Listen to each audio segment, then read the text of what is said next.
मराठा समाज खारघर यांच्या वतीनं आयोजित शिवजयंती उत्सव सोहळ्यासाठी उपस्थित असलेले आपण सर्व, खरं तर आपल्या रोजच्या कर्तव्य कर्मातून काही माणसं बाजूला येतात आणि जीवनाचं सारं रहाडगाडगं बाजूला सरून शिवप्रभूंचा जागर करूया असं म्हणतात. त्यांच्या त्या विचारातून असा एखादा सोहळा उभा राहतो. त्या सगळ्या मराठा समाजाच्या शिलेदारांचं मी मनपूर्वक अभिनंदन करतो. प्राचार्य बी.ए. पाटील, त्यांचे सर्व सहकारी आणि उपस्थित आपण सर्व. खर तर परवा वर्तमानपत्रामध्ये एक जाहिरात आली होती. गेल्या 25 वर्षात ज्याच्या हातून एकही अपघात झाला नाही अशा ड्रायव्हरने मुलाखतीला यावं. काही ड्रायव्हर मुलाखतीला आले, मुलाखती चालू झाल्या. पहिल्या ड्रायव्हरला विचारलं, काय हो गेल्या 25 वर्षात तुमच्या हातून एकही अपघात नाही? तो म्हटलं, अजिबात नाही, विषय नाही, प्रश्नच नाही, फक्त गाडी एकदा ब्रेक फेल झाली म्हणून दरीत कोसळलो, पण बाकी कुठं टच नाही. त्याला म्हटले चला बाजूला. दुसऱ्याला विचारलं, गेल्या 25 वर्षात तुमच्या हातून एकही अपघात नाही? तो म्हटलं, अजिबात नाही, विषय नाही, प्रश्नच नाही, फक्त एक जण पुढनं येऊन माझ्या अंगावर आदळला तेवढंच काय ते, पण बाकी कुठं धक्का नाही. त्यालाही म्हटले चला बाजूला. तिसऱ्याला विचारलं, गेल्या 25 वर्षात तुमच्या हातून एकही अपघात नाही? तो म्हटलं, अजिबात नाही, विषय नाही, प्रश्नच नाही, साक्षी पुरावे कागदपत्र सारं तपासलं, या माणसाच्या हातून गेल्या 25 वर्षात एकाही अपघाताची नोंद नाही. त्या मुलाखत घेणाऱ्याला आश्चर्य वाटलं. त्यानं न राहून विचारलं, गेल्या 25 वर्षात तुमच्या हातून एकही अपघात नाही, तुमच्या यशाचं रहस्य काय? तसा समोरचा ड्रायव्हर शांतपणे म्हणाला, गेल्या 25 वर्षापूर्वी माझी गाडीची मी एकदा गॅरेजला लावली, परत बाहेरच नाही काढली. ज्यांच्या गाड्या गॅरेजला त्यांचा अपघात व्हायचा विषयच येत नाही, पण ज्यांच्या गाड्या गॅरेजला त्यांना आयुष्यात कधी ध्येयही गाठता येत नाही. ही सगळ्यात महत्वाची वस्तुस्थिती आहे. ध्येय गाठायचं असेल तर गाड्या रस्त्यावर आणाव्याच लागतील, आणि रस्ते म्हणले तर खड्डे ठरलेले, टक्के टोलपे ठरलेले, ऊन वारं वादळ पाऊस हे सगळं ठरलेलं. ही सगळी झुंज जिंकणं ज्याला जमतं, हा सगळा संघर्ष सोसणं ज्याला साधतं, त्याला यश जिंकता येतं. ही सगळ्यात महत्वाची गोष्ट आहे. तुमचा संघर्ष जेवढा मोठा तेवढी तुमची उंची मोठी असते. 350 वर्षापूर्वी छत्रपती शिवाजी महाराजांच्या वाट्याला आलेला संघर्ष एवढा मोठा होता की जोपर्यंत चंद्र सूर्य राहतील तोपर्यंत छत्रपती शिवाजी महाराज तुमच्या माझ्या काळजामध्ये जिवंतच राहतील. स्वराज्य निर्माण करावं म्हणून स्वराज्य निर्माण नाही झालं. 50 वर्षाच्या आयुष्यामध्ये शिवाजी महाराजांनी जो संघर्ष केलाय त्याच्या पाठीमागची व्याप्ती जर बघितली तर या माणसानं काय केलं याचा विचार मनात आल्यावर मग मस्तक नतमस्तक झाल्याशिवाय राहत नाही. ही सगळ्यात मोठी गोष्ट. खरं तर शिवाजी महाराजांनी राज्य उभा केलं, पण स्वतःच्या राज्याचं नाव त्यांनी शिवराज्य नाही ठेवलं. स्वतःच्या राज्याचं नाव ठेवलं स्वराज्य.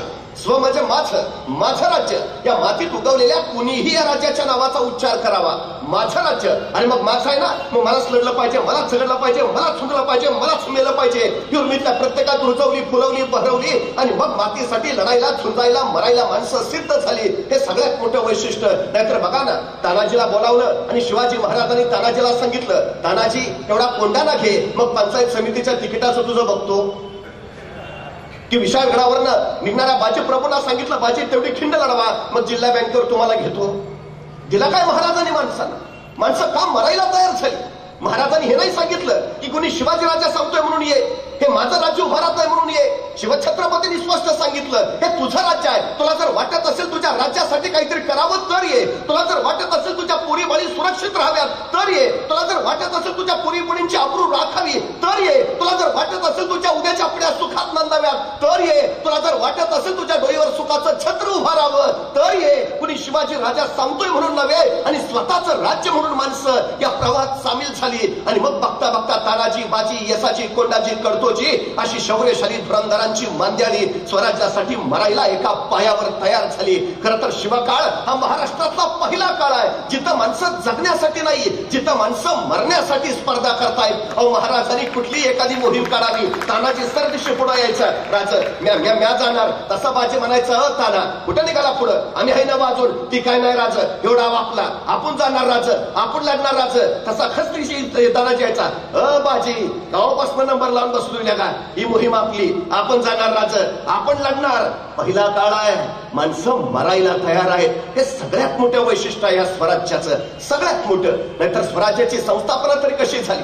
शहाजीराजांच्या सांगण्यावरनं महासाहेब जिजाऊ पुण्यात आल्या. उदो झालेलं पुणे, भकास कंगाल झालेलं पुणे, रायरावांना गडावाचा नांगर पडला सगळ्या पुण्यावरनं. सगळी भूमी उजाड करून टाकली. त्याच भूमीत एक पहार रोवलीये, तुटकी वाल फुटकी कवडकी अडकवलीये आणि सांगितलं इथल्या रयतेला इथं वस्ती करणं अशुभ. जो कोणी वस्ती करेल त्याचा निर्वंश होईल. आणि माणसं त्या भयाला परगंदा झाली. सह्याद्रीच्या निबिड दऱ्या खोऱ्यात कडेकापर्यात जो मुठीत घेऊन कशी बशी जगायला लागली. जगण्यासाठी मरायचं आणि मरण्यासाठी जगायचं असा त्यांच्या आयुष्याचा अट्टास झाल्या. अशा पुण्यात आल्यात मासाहेब. राज्य करायचं, जहागिरी चालवायची, पण राज्य करावं कुणावर, जहागिरी चालवावी कुणावर? होतो कोण इथं? दगडा थोट्यांवर? अरे माणसं होती कुठं? माणसं दूर दऱ्या खोऱ्यात परगंदा. मासाहेबांनी त्या परगंदा लोकांना घातली साथ. या परत या गावात. आणि रयतेने विचारलं कुणाच्या भरोशावर? आणि कडाडल्या जिजाऊ तुमच्या शिवबाराजांच्या भरोशावर. या घाचे समर्थ आहेत. पण त्याच वेळी रयतेने बोट दाखवलं मातीच्या उरात रोल्या गेल्या पहारीकडं आणि विचारलं कसं यावं इथं आलो तर आमचा निर्वंश होईल. त्या सरशी मासाहेब झाल्या पुढं मातीच्या उरातली ती पार उचकटली, दूर फिरकावून दिली. अंधश्रद्धेचं जोकड झुगारलं आणि कडाडल्या मासाहेब मी राहीन इथं, उद्या माझा झाला निर्वंश तरी. आपल्या एकुलत्या एक शिवबाला सोबत घेऊन मासाहेब पुण्यात राहायला लागल्या. बघता बघता रयतेला विश्वास आला, अरे मासाहेब राहताय तिथं, आपण का नाही? रेत परतू लागली, घर गजबजू लागली, गावं कुजूजू लागली. पण रयते पुढे पुन्हा एकदा प्रश्न पडला, गावात राहिलो घरात राहिलो, पण खावं काय प्यावं काय? शेती करावी तर पेरावं काय? काय आहे आपल्याकडं? आणि मोठाली महाराष्ट्रातली पहिली सहकारी संस्था उभा राहिली. त्या सहकारी संस्थेचं नाव होतं स्वराज्य आणि या संस्थेच्या संस्थापिका होत्या मासाहेब जिजाऊ. या स्वराज्य नावाच्या संस्थेतून इथल्या शेतकऱ्यांना बिबारा दिली, खतं दिली, बैल जोड्या दिल्या. बघता बघता शेतकरी रानात गेला, पेरणी झाली, मोत्यासारख्या दाण्याची कणसं लगडू लागली. शेतकरी आनंदित झाला, कष्टाला फळ आलं. पण त्यातून काळजात कल्लोळ उडाला. आजूबाजूच्या दऱ्याखोऱ्यातली रानगव्यासारखी जनावरं उभ्या पिकात थैदोस घालायची, सगळं पीक पायाखाली तुडवायची, उभं रान नेस्तनाबूत करायची. डोळे देखत उभं पीक वाया जाताना दिसू लागलं. शेतकरी हवालदिल झाला, धावत धावत मासाहेबांकडे गेला. सांगता झाला, मासाहेब पेरणी तर झाली, पिकं तर आली, मोत्यासारख्या दाण्याची कणसही लगडली, पण मासाहेब जनावर उच्छाद मांडतात, उभ्या पिकात हैदोस घालतात, सगळं पीक नाशिवत्यात, काहीतरी करा मासाहेब. मासाहेबांना पळून चुकलं. पिकं जगली तर शेतकरी जगेल, पिकं जगली पाहिजे. दुसऱ्या दिवशी मासाहेबांच्या विलक्षण बुद्धीतनं एक विलक्षण युक्ती बाहेर पडली आणि मासाहेबांनी आसपासच्या गावागावात दौंडी दिली. जो कुणी पिकात उच्छाद मांडणाऱ्या जनावरांचा बंदोबस्त करेल त्याला सोन्याचं कड दिलं जाईल. आणि गावागावात तरणीबाण जिगरबाज पोरं बाहेर पडली. रातोरात पिकापोटी पहारा करायला लागली. एखादं जनावर खुसपसताना दिसलं, चित्त्याच्या चपळाने झेप मारायला लागली, त्याच्या मुसक्या ओढायला लागली, शेपटी तोडायला लागली आणि दाखवाला मायसाहेबांकडे घेऊन यायला लागली. सोन्याचं कड मिळवायला लागली. एकाच दगडात दोन पक्षी मारले मासाहेबांनी. एक जनावरांपासून पिकाचं रक्षण झालं आणि दोन स्वराज्यासाठी आवश्यक असणारी जिगरबाज मावळ्यांची मांद्याळी आपोआप गोळा झाली. एके दिवशी रात्री 1:30-2चा प्रहर होता. लाल महाल संत शांत निद्रिस्त झालेला. अचानक बाहेर 5-6 पोरांचा गलका ऐकू आला. तसा पहारेकरी धावत धावत पुढं झाला. 5-6 तरणीबाण पोरं. एका पोराच्या खांद्यावर बनवट रानगव्याचं धूड. पहारेकरनं विचारलं, काय र? तसं कर्णबाण पोरग म्हणालं, मासाहेबांनी भेटायचंय. कारण मासाहेबांनी दौडी दिली नवं, जो कोणी जनावरांची शिकार करेल त्याला सोन्याचं कड दिलं जाईल. हे काय जनावर घेऊनच आलोय नवं? तसा पहारेकरी म्हणणार, पण सकाळी की मासाहेब झोपल्यात आता? नाही, मासाहेबांनी भेटल्या बिगार जाणार नाही. अरे याला का फोडाल्या का? रातचं 1:30 वाजल्यात, सकाळी की मासाहेब झोपल्यात आता? नाही, मासाहेबांनी भेटल्या बिगार जाणार नाही. पोरं ऐकायला तयार नाही. तोपर्यंत बाहेरचा तो गोंधळ ऐकून मासाहेब स्वतः जातीनं येत्या झाल्या. काय गडबड रे? तसा कर्णबाण पोरग सरदिशी पुढं झालं. मासाहेब तुम्ही दौडी दिली नवं, जो कोणी जनावरांची शिकार करल त्याला सोन्याचं कड दिलं जाईल. हे काय जनावर घेऊनच आलोय नवं? मासाहेबांनी एकदा त्या पोराकडं, एकदा त्या जनावराकडे बघितलं आणि मासाहेब त्याला म्हणाल्या, अरे पण आम्ही दौंडीत असंही सांगितलेलं की अख्खं जनावर दाखवायला आणायची गरज नाही, नुसती शेपटी दाखवायला आणली तरी चालेल. हे अख्खं जनावर कशाला घेऊन आला? तशी त्या पोरानं मान खाली घातली आणि ते पोर मासाहेबांना म्हणालं, मासाहेब ध्यानातच नाही राहिलं बघा. आणि काय रे, सकाळी आला असता तर आम्ही काय तुला सोन्याचं कड दिलं नसतं? एवढं जसं ऐकलं तर त्या पोराच्या दोन्ही डोळ्यातनं गळगळ पाणी उघडायला लागलं. त्याला हुंका फुटला. आलेला हुंका दाबत तो पोर मासाहेबांना म्हणाला, मासाहेब सोन्याचं कड मिळावं म्हणून नाही आलो मासाहेब तुमच्या कौतुकाची थाप माझ्या पाठीवर पडावी म्हणून आलो मासाहेब. मासात तुमच्या कौतुकाची थाप पाठीवर पडली ना, 10 हत्तीचं बळ येतं. त्या जनावराची शिकार केली आणि वाटलं कवा एकदा तुमच्या जवळ येतो आणि कवा एकदा तुमच्या कौतुकाची थाप पाठीवर घेतो. सोन्याचं कडं नको मासा, तुमच्या कौतुकाची थाप फक्त माझ्या पाठीवर पडू द्या. मासा पुढं झाल्या, त्याचे डोळे पुसले, त्याला विचारलं नाव काय रे तुझं? तसं ते पोर म्हणाल ताना, तानाजी मालुसरा, उमराट गावचाची. आणि त्या दिवसापासून ताना जो मासाहेबांचा झाला तो मरेपर्यंत स्वराज्याचा राहिला. एक कौतुकाची थाप माझ्या तानाजीला घडवणारी ठरली. खरतर ज्या समाजामध्ये पाठीवर कौतुकाची थाप टाकणारी माणसं असतात त्या समाजामध्ये नररत्न उगवतात, आणि ज्या समाजामध्ये पाठीवर कौतुकाची थाप टाकणारी माणसं नसतात तिथं नररत्न कधी उगवत नसतात. स्वराज्य हे तलवारीच्या पात्यावर नाही, स्वराज्य हे कौतुकाच्या थाप्यावर उभा राहिलंय. ही सगळ्यात महत्वाची वस्तुस्थिती आहे, सगळ्यात महत्वाची. नाहीतर बघा ना, औरंगजेब कुणी साधा नाही बरं. आशिया खंडातलं सगळ्यात मोठं साम्राज्य म्हणजे औरंगजेबाचं, आणि आशिया खंडातलं सगळ्यात छोटं राज्य म्हणजे माझ्या शिवरायांचं. काबूल पासून कंदाहार पर्यंत आणि गंगेपासून यमुनेपर्यंत ज्याच्या राज्याचा विस्तार असं औरंगजेबाचं बलाढ्य साम्राज्य, तर अवघ्या 6.5 जिल्ह्यापुरतं पसरलेलं माझ्या शिवरायांचं स्वराज्य. औरंगजेबाच्या नुसत्या सरदारांची संख्या 14,500 आणि एका सरदाराच्या हाताखाली 50,000ची फौज म्हणजे 14,500 गुणले 50,000 एवढा औरंगजेबाचं लष्करी सामर्थ्य. तर माझ्या महाराजांचं सगळं सैन्य गोळा केलं तर भरेल कसं बसा अवघं 35,000. औरंगजेबाचा एका वर्षाचा वार्षिक महसूल त्या काळात 350 कोटी रुपये आणि माझ्या स्वराज्याचा वार्षिक महसूल कसा बसा 1 कोटी रुपये. म्हणजे औरंगजेब मनबर आहे आणि स्वराज्य कणबर आहे. मग हा मनबर औरंगजेब हे कणबर स्वराज्य चिरडायला का टाकलाय? हयातीची 36 वर्ष घालवली त्यांनी. 36 वर्ष त्याला स्वराज्य उद्ध्वस्त करायचंय, स्वराज्य नेस्तनाबूत करायचंय, स्वराज्य संपवायचंय. आणि स्वराज्यच का? स्वराज्यच का? तिकडे इराणचा शाहबाज तसाच आहे, अफगाणिस्तान तसंच आहे, आदिलशाही तशीच आहे, निजामशाही तशीच आहे, कुतुबशाही तशीच आहे. ते घे ना, इराण घे, अफगाणिस्तान घे, आदिलशाही घे, निजामशाही घे, कुतुबशाही घे. स्वराज्यच का? औरंगजेबाने याचं उत्तर त्याच्या मृत्यूपत्रात लिहिलंय. औरंगजेब लिहितो इराणचं राज्य शाहबाजचं आहे, अफगाणिस्तानचं राज्य दुर्राणीचं आहे, नगरचं राज्य निजामशहाचं आहे, विजापूरचं राज्य आदिलशहाचं आहे, गोवळकोंड्याचं राज्य कुतुबशहाचं आहे. पण महाराष्ट्रातलं स्वराज्य हे पुन्हा राजा, सुलतान, सम्राट वा बादशहाचं राज्य नाही, तर ते इथल्या रयतेचं राज्य आहे. आणि जिथं रयतेचं राज्य असतं माणसं मरायला आणि मारायला कधी मागं पुढं बघत नाही. आणि सगळ्यात मोठा धोका येतो हा आहे. औरंगजेबानं स्वराज्याच्या यशस्वीतेचंच गणित मांडलं. हे रयतेचं राज्य आहे आणि जिथं रयतेचं राज्य असतं तिथं माणसं मरायला आणि मारायला कधी मागं पुढे बघत नाहीत. आणि सगळ्यात मोठा धोका येतो तो. आणि खरं आहे त्याचं.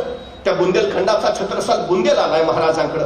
तो महाराजांना म्हणाला, महाराज आपण जसं महाराष्ट्रात स्वराज्य उभा केलं तसं आता आपण माझ्या बुंदेलखंडात यावं आणि मलाही राज्य उभा करून द्यावं. महाराज म्हटले, पहिला चालता हो, मी तुझ्याकडे यावं, तुला राज्य उभा करून द्यावं, मग तू राज्य करणार.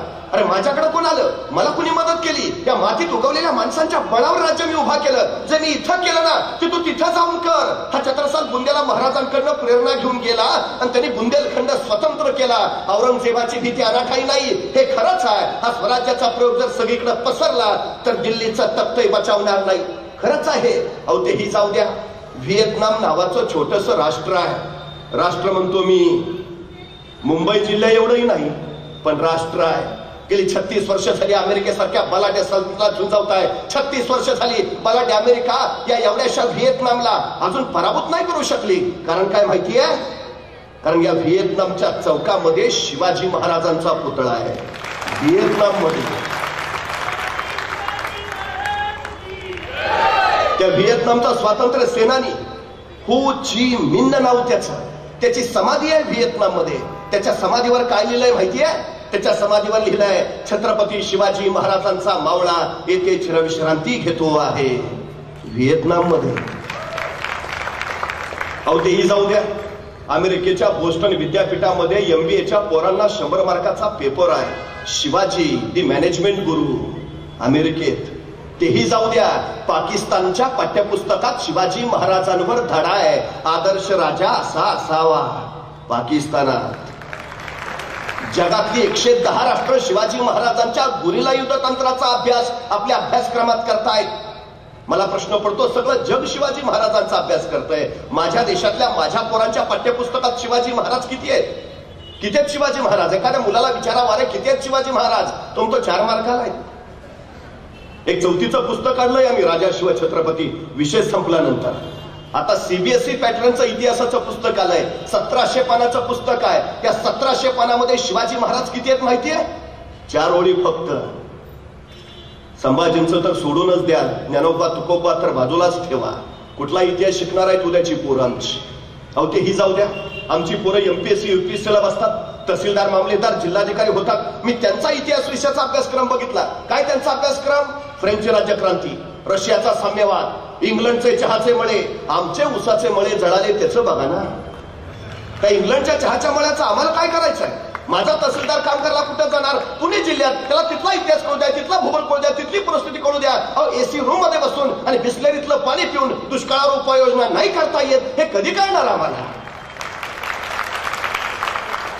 350 वर्षापूर्वी माझ्या राजानं रायगडावर 11,000 फूट उंचीवर गंगासागर नावाचं तळ खोदलं. 1972च्या दुष्काळात महाराष्ट्रातल्या सगळ्या विहिरी कोरड्या पडल्या, पण रायगडावर 11,000 फूट उंचीवर गंगासागर तळ्यात मात्र तुडुंब पाणी आहे. 72च्या दुष्काळात लोकांनी रायगडावरून पाणी खाली आणलं. ती शिवाजी महाराजांची शिवकालीन पाणी योजना जर आम्ही 6वीच्या पोरांच्या पाठ्यपुस्तकातच छापली तर पोराला 6वीतच कळेल पाणी कसं मुरवावं, पाणी कसं जिरवावं, पाणी कसं साठवावं, पाणी कसं वाचवावं, पाणी कसं वाढवावं, हे कळू द्या ना त्याला.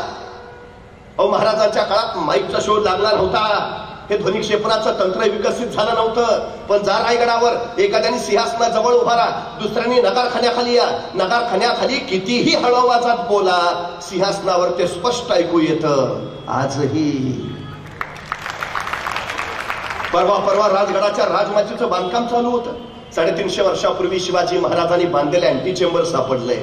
अँटी चेंबर ही संकल्पना आताची, महाराजांनी त्यावेळी अस्तित्वात आणली. कधी रायगडावर गेला तर तख्ताच्या मागच्या बाजूलाच अंडरग्राऊंड अँटी चेंबर आहे, बघून या कधीतरी.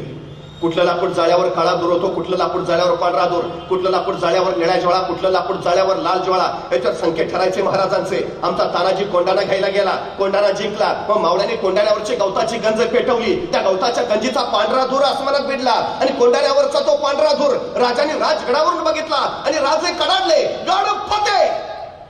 म्हणजे पांढरा धूर हा संकेत आहे विजय मिळाल्याचा.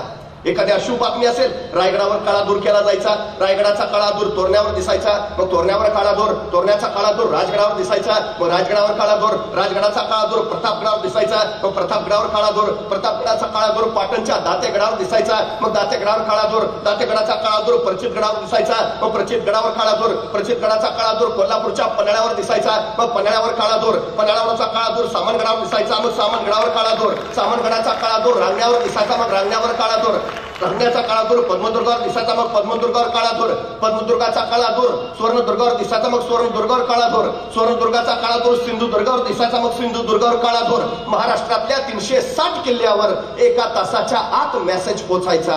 काय झालंय? Out of coverage, not reachable, सभी लाईने व्यस्त आहे. प्रकार नाही हो.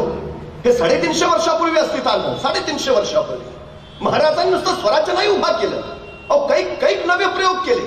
महाराजांनी पहिला विचार केला, अरे स्वराज्य उभा राहील, पण त्याचं रक्षण त्याचं काय? विजयी राजचं साम्राज्य नव्हतं, देवगिरीचं यादवाचं साम्राज्य नव्हतं, मग ते का उद्ध्वस्त झालं? परक्यांचे वळवंटे त्यांच्या छताडावर का फिरले? त्यांच्यात शौर्य नव्हतं, त्यांच्यात धैर्य नव्हतं, त्यांच्यात पराक्रम नव्हता, धाडस नव्हतं, साहस नव्हतं, मग का? ही मराठा साम्राज्य असताना का गेली? आणि मग महाराजांच्या लक्षात आलं, हे शत्रू आले, हे सगळे दर्यावरनं आले, समुद्रावरनं आले, आमच्या छतडावर थया थया नाचले आणि पळून परत समुद्रात जाऊन थांबले. आमच्यात शौर्य होतं, धैर्य होतं, धाडस होतं, आम्ही पाठला करत सुसात सुटलोही, पण समुद्रात फक्त आम्हाला 5 मैल जायलाच परवानगी होती. आमचं धर्मशास्त्र सिंधू बंदीनं आम्हाला रोखून ठेवत होतं. 6व्या मैलावर तुम्ही जायचं नाही. परकीय छतडावर नाचत होते, 7 मैलावर जाऊन उभा राहत होते. आम्ही पाठलाग फक्त 6 मैलापर्यंत करू शकत होतो. शौर्य असूनही ते कारणी लागत नव्हतं. मग महाराजांच्या लक्षात आलं, सिंधू बंदी मोडायला हवी. मग महाराजांनी आंदोलन केलं, महाराजांनी मोर्चा काढला, महाराज उपोषणाला बसले आझाद मैदानावर. काय केलं महाराजांनी? दर्यात कोण जाऊ शकतं? कोळी आगरी भंडारी, महाराजांनी हे सगळे कोळी आगरी भंडारी गोळा केले. दर्यात कोण जाऊ शकतं? मुस्लिम जाऊ शकतात. महाराजांनी दौलत खान दर्या काढला स्वतः सोबत आणि त्यांना सांगितलं दर्या राखला पाहिजे, या उपर दर्यातनं कुणी आलं नाही पाहिजे. अहो ते अरबी लोक यायचे, कोकणातल्या बायका पळवायचे, भर तर्वावर त्यांची आबरू उठायचे, माणसं वाटवायचे, नाक कान कापायचे, दर्या रताळून टाकायचे. खवळले महाराज, दौलत खऱ्यावर खराडले. दौलत खा, या उपर जर असे पातक घडले तर त्याचे पाप तुमच्या माथी बसेल. आणि दौलत खानाला वर्दी मिळाली. काही अरबी आले, आक्रमण करायला आले आणि बघता बघता मराठ्यांचं आरमार सुसाट सुटलं. फार मस्कत पर्यंत पाठलाग करत गेलं. मस्कतला तुंबळ युद्ध झालं. काही अरब दर्यातच कापले गेले. 200 अरब जिवंत सापडले. महाराजांच्या सामने पेश केले. मराठी आरमाराचा हा पहिला विजय होता.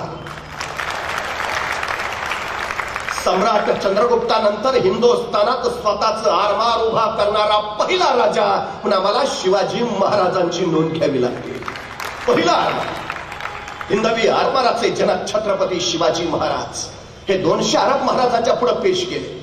महाराजांनी बघितलं आमच्याच मातीतून आमचीच माती. दौलत खा, आमच्या साताऱ्याच्या जवळ वासोट्याचा किल्ला आहे, व्याघ्रगड सुद्धा म्हणतात त्याला. ऐन डोंगरात आहे, भयान घनगर्द जंगल आहे. म्हणजे डोंगरात जसा भाग दबा धरून बसावा तसा तो व्याघ्रगड. इतका भयान जळवाचं साम्राज्य. डोंगरावरनं प्रवास करावा लागतो, नदीतनं जावं लागतं, मग केव्हा तरी तो व्याघ्रगड दिसतो. जाणं सोपं नाही. अहो दिवसा ढवळ्या सूर्य जमिनीवर पोचत नाही. माणसाची बात सोडा, पाखरही तिकडे फिरकत नाही. परवा पुण्यातली 4-5 पोरं फिरायला गेली होती. हेलिकॉप्टरनं शोधावी लागली. एखाद्याला गायब करायचं असेल तिकडे नेऊन सोडा. इतका भयान आहे तो अजूनही. त्या काळात कसा असेल? महाराजांनी सांगितलं या 200 अरबांना त्या वासोट्याच्या किल्ल्यावर नेऊन ठेवा. यांना इतकं मारा, इतकं मारा, इतकं मारा, हे मेले नाही पाहिजेत बस. आणि त्या 200 अरबांना मराठी नुसते मारत होते. इतके मारत होते, इतके मारत होते, फक्त मरूच देत नव्हते. त्या आठवड्यातच इतके सुजलेले, एकमेकांनाच ओळखेनात तो आमच्यातलाच का. इतके मारले. महिनाभरानंतर महाराजांनी सांगितलं आता सुजलेले 200 अरब त्यांच्या जहाजात पासवा आणि त्या त्यांच्या देशात पाठवून. पण कोंडाचेला काही पटेना. तो म्हटला महाराज सोडायचं होतं तर धरलं कशाला.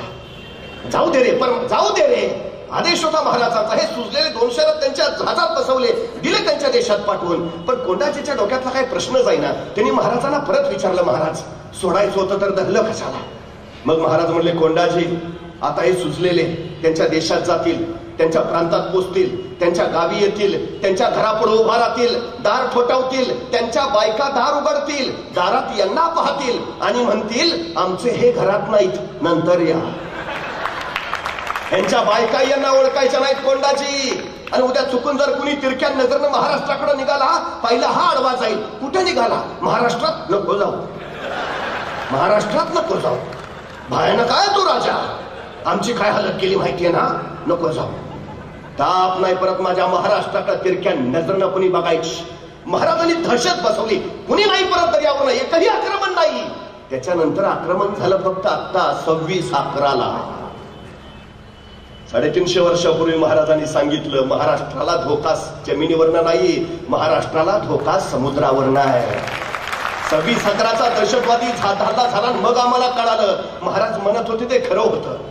पण काय गेली 350 वर्ष आम्ही महाराज फक्त डोक्यावर घेऊनच नाचत बसलो.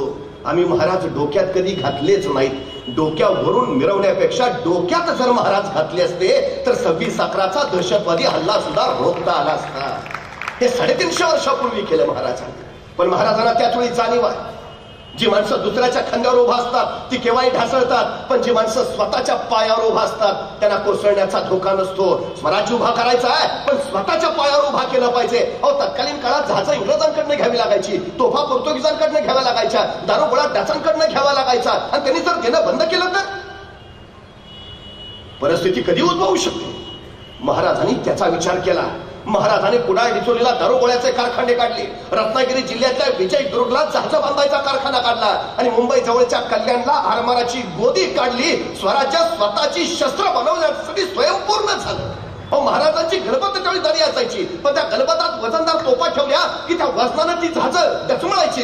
झाज दचमळ की नेम चुकायचा, उपयोग नव्हता. आणि तोफेचा गोळा पुढे सुटला, दाब मागं पडला की झाज पाण्यात पडायचं. महाराज विचार करायला लागले काहीतरी केलं पाहिजे. आणि अखेर महाराजांनी विचार केला. महाराज इथं कल्याणच्या कारखान्यात आले, सगळ्या कामगारांना गोळा केलं. मी सांगतो तसं जहाज तयार करा, मी सांगतो तसं. आणि महाराजांनी सांगितलं असं असं असं, आणि तसं तसं जहाज तयार झालं. तत्कालीन काळात पाण्यावर अत्यंत जलद गतीनं पडणार, किती उंच ठेवलं तरी पाण्यात न डचमळणार, तोफ्याचा गोळा पुढे सुटला, दाब मागं पडला तरी पाण्यात न बुडणार, असं विलक्षण जहाज महाराजांनी तयार केलं. ज्या इंग्रजांकडनं महाराजांना जहाज विकत घ्यावी लागायची, त्या इंग्रजांनी महाराजांना पत्र पाठवलं, तुम्ही तयार केलेलं जहाज आम्हाला विकत देता का?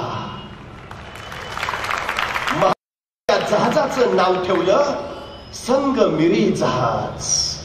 ही स्वराज्याची निर्मिती आहे. शिवछत्रपतीने इतका या हिंदुस्थानात दुसरा सृजनशील आणि निर्मितीक्षम राजा झाला नाही, अजिबात नाही. नवनिर्मिती करायला प्रोत्साहन दिलं. नंतर बघा ना, शिवाजी महाराजांनी प्रत्येकाला यश कशात आहे स्वराज्याचं, या स्वराज्यात प्रत्येक जण सामील झाला. जोपर्यंत जनता तुमच्या सोबत नसते, तुम्हाला राज्य करता येत नाही. असं सरकार लोकप्रिय असू शकत नाही. सरकार लोकप्रिय तेव्हा होतं तर जनतेला ते सरकार आपलं वाटतं. महाराजांनी ते केलं. वचननामा काय स्वराज्याचा? रस्ते नीट करतो, भारनियमन बंद करतो, बेरोजगारी हटवतो.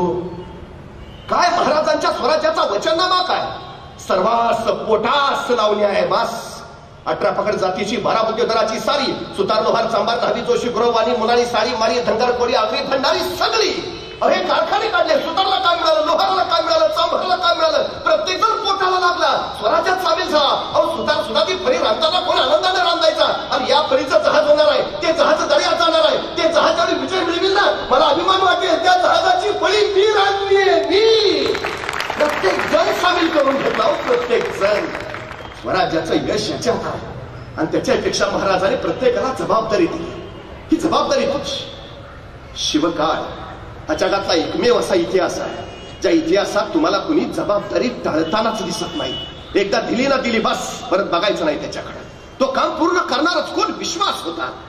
आणि मावळ्याने तो राखलाही होता. मावळ्यापासून भावळ्यापर्यंत आणि सरदारापासून शिलेदारापर्यंत तुम्हाला एकही असा भेटणार नाही की ज्यानं जबाबदारी टाळली. अजिबात. बघा ना, आमच्या तानाजीनं पोराचं लग्न काढलंय. पत्रिका द्यायला तो महाराजांकडे गेला. महाराजांना म्हणाला, राज रायबाच्या लग्नाला यायचं बरं का. मात्र राजांची नजर आहे कोंडाण्यावर. आणि कोंडाण्याकडे पाहता पाहता राजे तानाजीला म्हणाले, ताना कोंडाणा घ्यायचं म्हणे आहे रे. तसा सर्दी सुटला तानाजी. आता त्या पत्रिका फेकल्या. राजा आधी लगेच कोंढाण्याचं पण रायबाचं. आणि पोराचं लग्न टाकून तानाजी कोंढाण्याचं लग्न करायला गेला. गेला गेला गेला असा गेला की रायबाचं लग्न करायला परत आलाच नाही. मला राऊंड राऊंड प्रश्न पडतो, त्या तानाजीच्या जागी आजचा तानाजी असता तर नाही तिने पोराचं लगीन काढावा. पत्रिका द्यायला तो महाराजांकडे जावा आणि महाराजांनी म्हणावा, ताना कोंडाणा घ्यायचं म्हणे आहे रे. सर्दीशी उठला असता तानाजी. बोलता काय राजा, पोराचं लगीन काढले राव, पुन्हा ते लगीन सराय हो की परत. फरक आहे. नंतर पन्हाळगडाच्या वेड्यातनं राजा निसटले. बाजी प्रभू सिद्धोजीनाथ निंबाळकर सोबत आहेत. राजे पुण्याला गजखिंडीत आले आणि त्यावेळी वार्ता मिळाली शत्रू पाठलागावर आहे. राजाने बाजी प्रभूंना सांगितलं, बाजी खिंड तुम्ही लढवा, काय मोजक्या जमानिशा मी पुढे जातो, तोपर्यंत बाजी खिंड तुम्ही लढवा.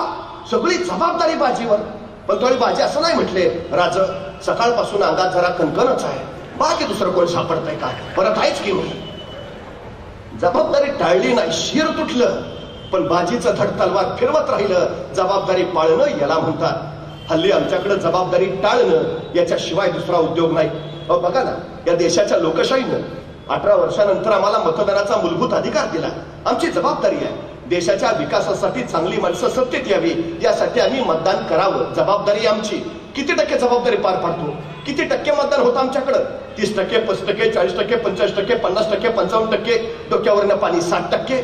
म्हणजे 40% लोक आपला मतदानाचा मूलभूत अधिकार बजावत नाहीत, जबाबदारीच चालत नाही. आणि मग आम्ही म्हणतो देश भरकटलाय, भ्रष्टाचार वाढलाय, असं झालंय तसं झालंय. तू गप. तुला तुझी साधी मतदानाची जबाबदारी पार पाडता येत नाही, तू काय सांगतो? तुला बोलायचा अधिकार नाही, अजिबात नाही. ज्या दिवशी माझ्या देशात 100% मतदान होईल त्या दिवशी एकही चुकीचा माणूस सत्तेत आलेला नसेल, एकही. आणि मला एक कळत नाही, काय अडचण काय मतदान करायला? मतदान करायला काय पैसे पडतात? हल्ली मिळतं ती ना आमची शोकांतिका लोकशाहीची. अहो ते जाऊ द्या, साधी गोष्ट सांगतो तो. आमची मुलं असतात टू व्हीलरवर, गाडीवर, बाईकवर बसलेली, संकट रस्त्याने चाललेली असतात, बाहेर स्पीड, अचानक पुढे बोर्ड लागतो नो एंट्री. आता बोर्ड लावलाय नो एंट्री, प्रवेश निषिद्ध, या रस्त्यानं नका जाऊ, तरी मागचा पुढच्याला म्हणतो घाल की, त्याला काय होत आहे, ते घालतं नो एंट्रीत गाडी. मग ते हवालदाराला येतो, पावती फाडा.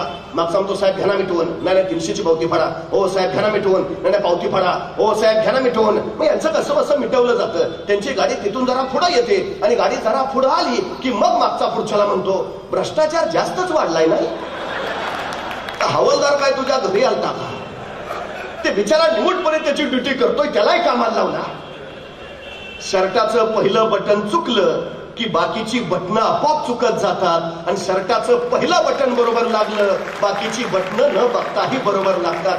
पहिली चूक आपली असते, आपण सरळ चाललो ना, बाकीचे दोरीतच चालणार. गरज आहे आपण सरळ चालायची, आपण आपली जबाबदारी पार पाडायची. अहो तो जपानी माणूस केळाची साल सुद्धा कधी जमिनीवर टाकत नाही, चुकून टाकत नाही. तो मातृभूमी आहे माझी, आई आहे माझी, तिच्या अंगावर केळाची साल टाकायची, हिचा अपमान केल्यासारखं नाही का? अहो केळाची साल टाकत नाही तो जमिनीवर, थुंकायचं लांबच. आमच्याकडे जिथं बोर्ड येते थुंकू नका, तेच रंग जास्त.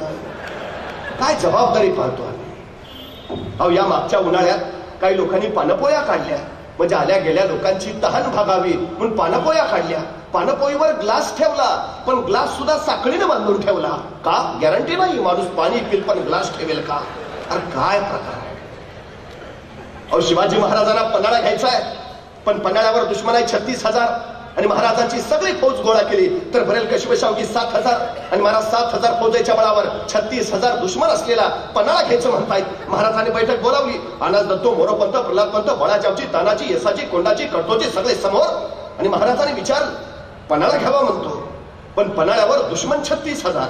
कोण जातो, कोण जातो, कोण घेतो पन्हाळा? अहो सगळे चिडीचूप. दुसऱ्याच्या मतदारसंघात जाऊन निवडून येणं सोपं आहे का?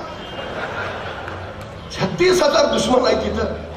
महाराजांनी पुन्हा विचार, कोण जातो, कोण जातो, कोण घेतो पन्हाळा? तसा उठून उभा राहिला कोंडाची. महाराज म्या जातो, म्या घेतो पन्हाळा. भले पट्टी शाबास, कोंडाची घ्या, तुम्ही पन्हाळा घ्या. वा. आणि मग महाराजांनी विचारलं, पण कोंडाजी पन्हाळ्यावर दुश्मन 36,000, तुम्हाला तुमच्या सोबत किती फौज हवी, किती हवी फौज? तसा कोंडाजी म्हटला, द्या 50-60 मावळं. राजे म्हणले 50-60 मावळं? कोंडाची 36,000 दुश्मन आहे, 50-60 काय मागता? तसा कोंडाजी म्हटला, तसं काहीच नव्हतं मागणार, पण ते लईच विचित्र दिसलं असतं म्हणून म्हणलं त्या 50-60 मावळं. अरे काय माणूस, एकटा जायला तयार आहे, एकटा लढायला तयार आहे, एकटा जबाबदारी घ्यायला तयार आहे. आमच्याकडे एखाद्याला सांगा की करतोस का रे तेवढं, त्याला द्या ना जोडीला. काय नीतच कळत नाही मला. अहो ते आमच्याकडे मुलगी बघायचा एक सोहळा असतो. ते नवरा मुलगा, त्याचे मित्र, घरातले सगळे ज्येष्ठ असे सगळे मिळून मुलगी बघायला जातात. मग ते मुलगी दाखवण्याचा कार्यक्रम चालू होतो. मुलगी दाखवली जाते, मग ते प्रश्न वगैरे विचारून होतात. मग ते पोहे, चहा वगैरे सगळं आटपतं, आणि मग सगळं आटपत निघालं. मग कुणीतरी एखादा ज्येष्ठ म्हणतो, आता नवऱ्या मुलानं सांगावं मुलगी कशी आहे. आता नवऱ्या मुलावर पाळी आली की नवरा मुलगा शेजारच्या मित्राला कोपरान बसवतो, तुला कशी काय वाटते, त्याला काय करायचं? तेवढी तरी जबाबदारी घे ना. काय जबाबदारी टाळण्याशिवाय उद्योग नाही. माझा कोंडाजी एकटा जायला तयार आहे, माझा कोंडाजी एकटा लढायला तयार आहे. तरी महाराजांनी त्याला 1,500ची फौज दिली, सोबत तानाजी दत्तोना दिलं, आणि कोंडाजी निघाला. 6 मार्च 1673 रात्रीच्या 12:30 वाजता कोंडाजी पन्हाळ्यावर पोहोचला. रात्रीच्या 12:30 वाजता. आता महाराजांच्या सगळ्या लढाया रात्रीच्या, दिवसा हालचाल नाही. कोंडाणा घेतला रात्री, तोरणा घेतला रात्री, पुरंदर घेतला रात्री, आणि त्यातल्या त्यात निम्म्याच्या वर लढाया अमावस्येच्या रात्री. म्हणजे दिवस शुभ आहे का, मुहूर्त काढलाय का, प्रस्थानाची वेळ काय, प्रकार नाही. हल्ली आमच्याकडे फॅड बाहेर. आमच्या घरातला करता माणूस कामाला बाहेर पडतो, 5-6 पावलं जातो, 7व्या मिनिटाला परत घरात. बायको विचारते काय झालं, मांजर आडवं गेलं. मला राऊंड प्रश्न पडतो, त्या मांजराला काय वाटत असेल, हे आडवं गेलं.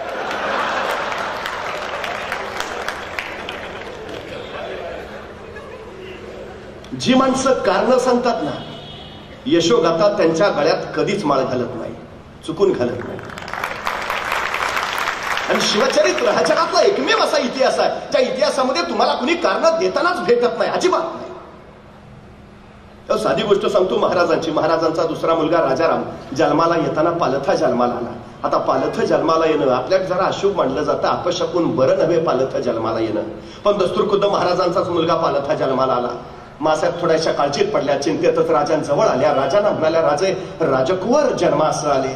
आता राजकुवर म्हणजे पुत्र, मग तुम्हास मुलगा झाला. पण मासाहेब थोड्याशा काळजीनं म्हणाल्या, पण राजे राजकुवर पालथे जन्मास आले. आता दुसरा कुणी असता तर म्हणलं असता झालं आमच्याच नशिबात का. पण नाही बरं, जशा मासाहेब म्हणाल्या राजकुवर पालथे जन्मास आले, महाराज उद्गारले, बहुत उत्तम, आता दिल्ली पालथी घालतील. पालथे जन्मास आले, आता दिल्ली पालथी घालतील. हा सकारात्मक दृष्टिकोन आहे. शिवचरित्रात तुम्हाला जागोजागी तो दिसतो. माझा कोंडाची तो दृष्टिकोन घेऊन आलाय. रात्रीच्या 12:30 वाजता आलाय. आता महाराजांनी त्याला 1,500ची फौज दिली. किमान दिलेल्या 1,500 फौजेचा तरी वापर करावा का नाही. त्याने अनाज दत्तोंना सांगितलं, अवघं 60 गडी माझ्या संगती द्या, बाकीचं हतच पाय त्याला पांगून पांगून उभा करा आणि प्रत्येकाच्या हातात 4-4, 5-5 मशाली द्या. अनाज दत्तो म्हणले, ठीक आहे. सगळी माणसं पायथ्याला पांगून पांगून उभा केली. प्रत्येकाच्या हातात 4-4, 5-5 मशाली दिल्या आणि अवघे 60 गडी घेऊन कोंडाच्या गडाच्या मागच्या बाजूला गेला. एक कडा हेरला, दोर फेकला. मराठे सरसर वर चढले. वरचे पेंगुलेले पारेकरी सपासप कापून काढले. खुलेआम कत्तला रमली. आकृष्कीन कळला आरोडा, रक्ताच्या चिरकाड्या मुर्द्यांसाठी प्रतांचं खात यात्रांचा हल्ला कदोल उडाला. तोपर्यंत कोंडाची बेफान पळत सुटला. त्या किल्लेदाराच्या महालात किल्लेदार जागा व्हायच्या आधी त्याच्या छतावर पाय दिला आणि कोंडाची कडाडला. गडाच्या चाव्या दे. त्या किल्लेदाराला सुचायचं बंद झालं. तू इकडे तिकडे खाली बघूच नको. खाली माझं 50,000चं सैन्य आहे. त्या किल्लेदारानं नुसतं मानवर करून खाली बघितलं. हे खाली 4-4, 5-5 मशाली घेतलेले. त्याला वाटलं खरंच 50,000 आहे. दिला चाव्या काढून. सकाळी कळलं 1,500 होते. करतो काय. राजकारण हे दंडाच्या बळावर आणि मनाच्या चांगुलपणावर करता येत नाही. ते बुद्धीच्या कसरतीवरच करावं लागतं. आणि महाराजांचं सारं राजकारण हे बुद्धीच्या कसरतीवर आहे. नाहीतर बघा ना, पन्हाळ्यावर दुश्मन आहे 36,000. महाराजांची सगळी फौज गोळा केली तर भरेल 7,000. पण महाराज असं नाही म्हटले, त्यांची 36,000 आहे, आपली 7,000 आहे. बघू पुढच्या पंचवार्षिकला 20,000 करून मग करू हालचाल. जेवढं आहे तेवढं. कारण सांगणं प्रकारच नाही. सगळ्यात महत्वाचं तुम्ही काम किती करता याला महत्व नाही. तुम्ही काम कसं करता याला महत्व नाही. तुम्ही तुमच्या कामाचं नियोजन कसं करता हे फार महत्वाचं आहे. आणि शिवचरित्र या नियोजनाचा, व्यवस्थापनाचा सर्वोत्कृष्ट नमुना आहे. 50 वर्षाचं आयुष्य आहे महाराजांचं. पण 50 वर्षात एक घटना नाही, एक प्रसंग नाही की ज्याचं महाराजांनी नियोजन केलं नाही. चुकून नाही, एकही घटना नाही की ज्याचं महाराजांनी नियोजन केलं नाही. फक्त एक आणि एकमेव घटना ज्याचं महाराजांनी नियोजन केलं नव्हतं. फक्त एक, ती म्हणजे महाराजांचा मृत्यू. त्याचंच फक्त नियोजन नव्हतं. बाकी 50 वर्षातल्या प्रत्येक प्रसंगाचं महाराजांनी नियोजन केलं. खर तर 10 मार्च 1659 महाराजांनी प्रतापगडावर अफजल खानाचा कोतळा बाहेर काढला. अफजल खानाचा कोतळा बाहेर काढायला महाराजांना फक्त 2 मिनिटं लागली. पण या 2 मिनिटासाठी महाराजांनी तब्बल 1 वर्ष नियोजन केलं होतं. तब्बल 1 वर्ष. 40,000च्या फौजेनिशी आलेल्या अफजल खानाला प्रतापगडावर आणण्यापासून ते भेटीचा दिवस आणि भेटीचा वक्त ठरवण्यापर्यंत नव्हे, सोबत कोण माणसं घ्यावी कोण नको याच्या पलीकडे. बघा ना, खानाची छावणी खाली माचीवर आहे. राजे गडावरून खाली येणार आहे. राजाने भेटीचा वक्त निवडला बरोबर दुपारी 12:35. आता 12:35 का? कारण सूर्य बरोबर माथ्यावर येतो. मग आता सूर्य माथ्यावरच का? तर राजे गडावरनं निघाले तर सूर्याच्या त्या लक्क प्रकाशात खानाची छावणी हालचाल स्पष्ट दिसावी. पण खानानं जर राजांकडे बघायचं म्हटलं तर सूर्याची किरणं त्याच्या डोळ्यात घुसावी. त्याला काही दिसू नये. वक्त बरोबर दुपारी 12:35. 12:30 वाजता गड सोडलेले राजे खानाच्या छावणीच्या बाहेर दुपारी बरोबर 2 वाजता पोहोचले. आता सोबत माणसं कोण महाराजांच्या? तानाजी आहे, यसाजी आहे, बाजी आहे, कडतोजी आहे, कोंडाजी आहे. यापैकी कुणी नाही. महाराजांनी या वक्ती घेतला जीवा महाला. या वक्ती सोबतीला घेतलाय संभाजी गावची. तुम्ही शिवचरित्र सगळं बघा. एक व्यक्ती परत महाराजांनी परत नाही वापरली. चुकून नाही. कुठलंही घ्या. एक चाल महाराजांनी पुन्हा नाही वापरली. कुठलीही घ्या. अफजल खानाला भेटून मारलं पण शाहिस्ता खानाला लाल महालात जाऊन कापलं. प्रत्येक वेळी चाल वेगळी आहे, प्रत्येक वेळी माणसं वेगळी आहेत. जीवा महाला तुम्हाला प्रतापगडाच्या युद्धातच भेटेल, परत पन्हाळ्यावर नाही. कोंडाजी तुम्हाला पन्हाळ्यावरच दिसेल, तू पुरंदरावर नाही. तानाजी तुम्हाला कोंडाण्यातच दिसेल, तो परत रायरेश्वरावर भेटणार नाही. प्रत्येक युद्धात, प्रत्येक प्रसंगात महाराजांनी माणूस वापरलाय अचूक योग्य. कुठला माणूस कुठल्या वेळी कसा अचूक वापरावा याचं अद्भुत तत्वज्ञान महाराजांकडे आहे. महाराजांनी या वक्ती घेतला जीवा महाला का? कारण समोर सय्यद बंड आहे दानपट्टा फिरवणारा, त्याच्यासारखा दानपट्टा फिरवायचा म्हणजे हवा फक्त जीवा. सोबत आहे संभाजी गावची हत्तीसारखा धिप्पाड. आता तोच का? कारण दस्तूरखुद्द अफजल खान तसा आहे. आखाड्यात पैलवान उतरवायचे झाले तर एकाच गटाचे असावेत, म्हणजे कुस्ती रंगते. माणसाची निरख आणि माणसांची पारख शिकावी ना, हे महाराजांकडनं. निघाले राजे आणि चालता चालता अचानक जीवा महालाला म्हणाले, जीवा कात्री आहे काय? आता जीवाला काही कळेना, अफजल खानाला मारायला निघाले, तलवार घेतली असेलच की, कात्री कशाला? महाराजांनी पुन्हा विचारला, जीवा कात्री आहे का? आता जीवा नाभिक समाजाचा. जीवा म्हणला, ऐक काढ काढ. पण महाराज काढ रे. पण जीवा आमची दाढी बारीक कर, आमची दाढी बारीक कर, इतकी बारीक कर की अफजल खानानं हातात धरायची म्हटली तर त्याच्या हातात नाही आली पाहिजे. किती मायक्रो प्लॅनिंग आहे. निघाले महाराज, पण प्रत्येकाला नियोजनानुसार जबाबदारी वाटून दिली. जीवा महालाला सांगितलं, तू अफजल खानाकडे बघायचं नाहीस, तू माझ्याकडे तर अजिबात बघायचं नाहीस, तू कृष्णाजी भास्करांकडे बघायचं नाहीस, तू फक्त सय्यद बंडा बघायचा, फक्त आणि फक्त. संभाजी कावजीला सांगितलं, तू आत नको येऊस, तू शामियानाच्या बाहेरच उभा. आत काय चाललंय तुला देणं घेणं नाही, पण चुकून जर अफजल खान बाहेर आला तर त्याला जिवंत ठेवायचं नाही, एवढं मात्र लक्षात ठेव. प्रत्येकाला जबाबदारी वाटून दिली आणि राजे निघाले. शामियानात आले. यह शिवाजी करत अफजल खान उठून उभा राहिला. तरी बाहू फायदावले, आहो शिवाजी राजे. आणि राजे अफजल खानाच्या पिठीत गेले. खानाची पिठी आवडली आणि त्यामुळे खानाची कटार राजाच्या अंदर कपड्यात सरतीशी निसटली. दगा चालवला, भागणं निघाली, खूप असली भागणं खानाच्या पोटात. दगा करत खान कडातला. त्यातलं कृष्णाजी भास्कर थांबला, राजाच्या मस्तकावर वार केला. राजा बेसावत अचानक सय्यद बंडाचा दानपट्टा आला आणि मस्तक छाटला. त्याचवेळी जीवाचा दानपट्टा सय्यद बंडाचा दानपट्ट्याचा छटून रिकामाही झाला आणि इतिहास पुटपुटला. होता जीवा म्हणून वाचला शिवा.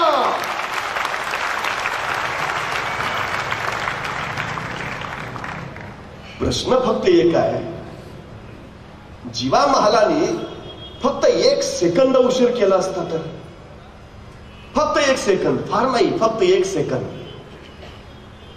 तर महाराजांचं मस्तक कधी छटलं गेलं असतं सय्यद बंडाच्या दानपट्ट्यानं.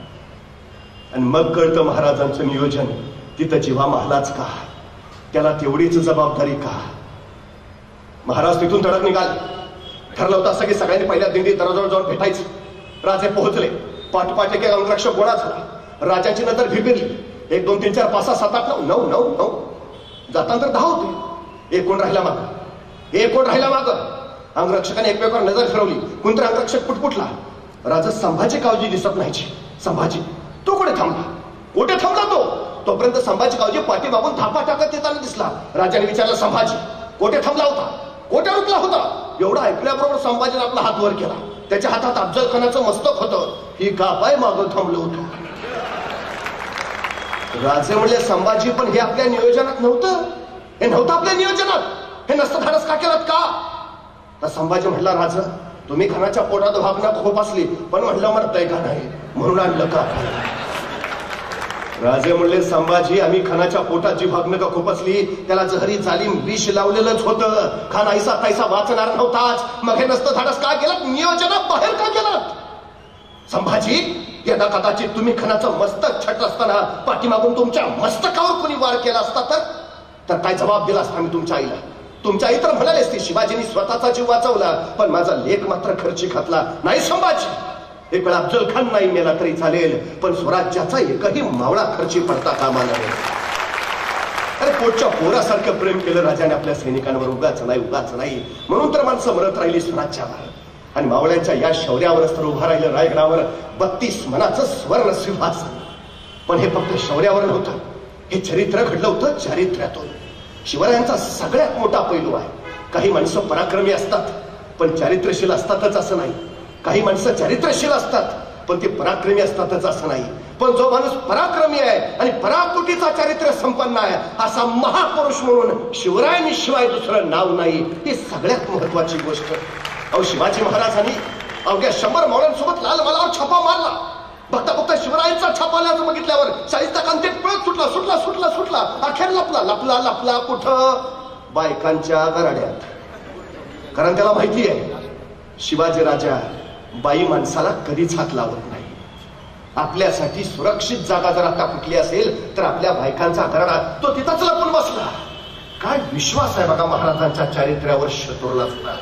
आणि खरं होतं शाहिस्ता खान राण्याच्या घराण्यात आहे महाराजांनी बघितलं आणि महाराज जागच्या जागी थांबले पडद्याच्या मागं. श्वास मंद केला, हालचाल मंद केली इतकी की जाऊन शाहिस्ता खानाला वाटलं बहुतेक महाराज गेले आणि शाहिस्ता खान अलगद राण्याच्या घराण्यातून बाहेर पडला. राजाला चाहून आणि चित्त्याच्या चप्पल राजे छेपावले. शाहिस्ता खान पळत सुटला, राजे धावले आणि खिडकीत उडी मारला. त्यातून शमशेर चालली सब. राजाला वाटलं गर्दनच मारली, पण जीवावरचं बोटावर उभा. मला हे नाही सांगायचं तुम्हाला, या शाहिस्ता खानाला रोजच्या रोज डायरी लिहायची सवय आहे. शाहिस्ता खान गुरुजी नावानं त्याची ती डायरी प्रसिद्ध आहे. त्या डायरीमध्ये त्याने हा लाल महालाचा सगळा प्रसंग रेखाटलाय. त्यात तो लिहितो की शिवाजी राजे वाऱ्यासारखे आले आणि तीरासारखे निघून गेले. काही वेळानंतर लाल महालातला गोंधळ थांबला आणि मग शाहिस्ता खानाची एक बहीण धावत धावत शाहिस्ता खानाकडे आली. भाईजान भाईजान भाईजान मेरी बेटी गायब है भाईजान. तर शाहिस्ता खान तिला म्हणाला, जर शिवाजींच्या माणसाने तुझी पोरगी पळवली असेल तर बेफिक्र रहा, शिवाजी पोटच्या लेखीसारखीच तिची काळजी घेईल. हे शाहिस्ता खान लिहितो. काय विश्वास आहे महाराजांच्या चारित्र्यावर. अहो पण कशाला महाराजांची माणसं त्या पोरीला उचलतील? ती भीतीपोटी तिथंच एका पिंपात लपून बसलेली, ती सापडली नंतर. तेही लिहिलंय शाहिस्ता खानानं. पण महाराजांच्या चारित्र्याचा सुरेख पैलू शाहिस्ता खानानं त्यावेळी नोंदवून ठेवला, हे महत्वाचं. खर तर या सगळ्या गुन्ह्यांच्या बळावर रायगडावर स्वातंत्र्याचा सूर्य प्रकटला. राजे हे छत्रपती झाले. या अंमल्यांच्या पातशाहीमध्ये एक मराठा एवढा पातशाह झाला, ही गोष्ट काही साधी झाली नाही असं बखरकारांनी त्याचं वर्णनही केलं. खरं तर शिवरायांचा राज्याभिषेक होऊ नये म्हणून औरंगजेबाला जंग पछाडलं. राज्याभिषेक रोखायची जबाबदारी सुद्धा त्यांनी दिली होती. ती श्रीगोंद्याच्या शेजारी भीमेच्या काठावर बहादूरगड नावाचा एक किल्ला आहे. त्या किल्ल्यावर त्याचा दूध भाऊ होता. त्याचं नाव होतं खान जहान बहादूर खान कोकलताश हैबत जंग. कसं जोरदार नाव आहे, खान जहान बहादूर खान कोकलताश हैबत जंग. आता काय काय लोक विचारतात त्याची बायको कसं नाव घेत असेल. आपल्याला काय करायचंय, पण नाव जोरात आहे ना, खान जहान बहादूर खान कोकलताश हैबत जंग. पूर्वी आपली सुद्धा नावं जोरात होती हो. शिवाजी, संभाजी, तानाजी, बाजी, येसाजी, कुणी नाव घेऊ द्या त्याला जी म्हणावंच लागायचं. मालक होतो आपण.